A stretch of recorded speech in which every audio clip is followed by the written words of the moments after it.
crash the parties. This is amazing. Voto Latino, truth to power, views.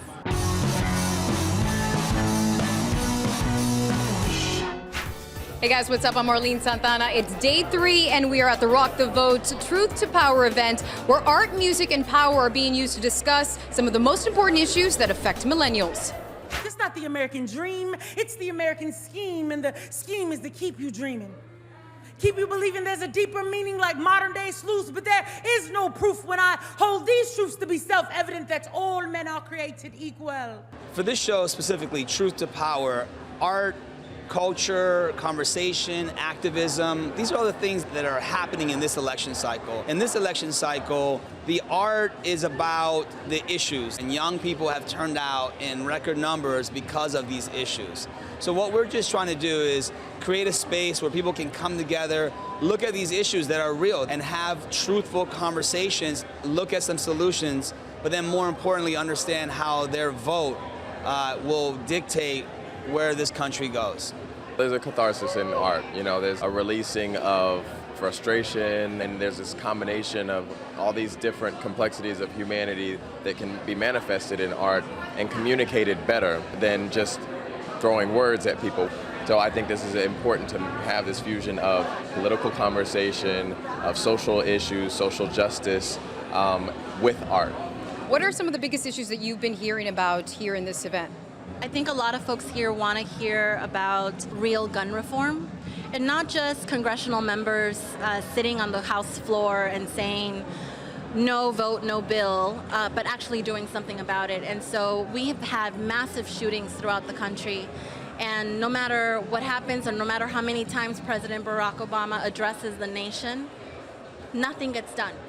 And that's one of the key critical things that I think needs to happen in this country, as well as like immigration reform. The Supreme Court couldn't decide. They tied on a vote on what to do with DACA and DAPA. So those are key critical issues that need to be addressed like immediately.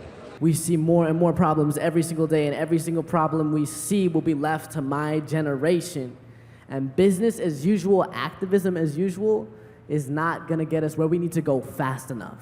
It is time to disrupt the way our minds understand the crisis that we see in front of us. And that's why disruption is the only path that we can choose. Tell us a little bit about how you disrupt to create change.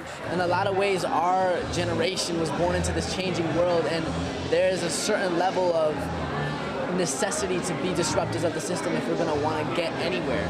And when we look at global problems like poverty, climate change, and when we look at movements like Black Lives Matter, like, we need to disrupt the system for things to change. Even as I'm watching this election and seeing all things going on, I feel good knowing that we created something out of it, that we saw a problem we created. So if you're gonna disrupt, I ask the question and ask everyone to make sure that when you're doing that disruption, what do you want out of it? And that's, I think, the big thing that we're missing right now is people aren't trying to create anything, they're just trying to win. We need to make a difference. So it is not okay to stay home. It is not okay to feel like you are not going to be a part of the system. You need to get involved and you need to represent, because if you don't vote, like, somebody else is going to decide and vote for you, and what's the point of that?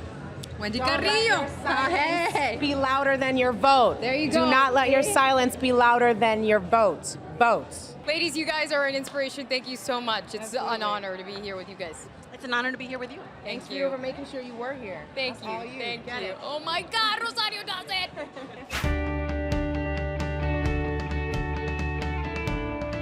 We are on the DNC floor where President Barack Obama is getting ready to hand the baton to the official Democratic nominee, Hillary Clinton. We're going to talk to some of the delegates and get their thoughts.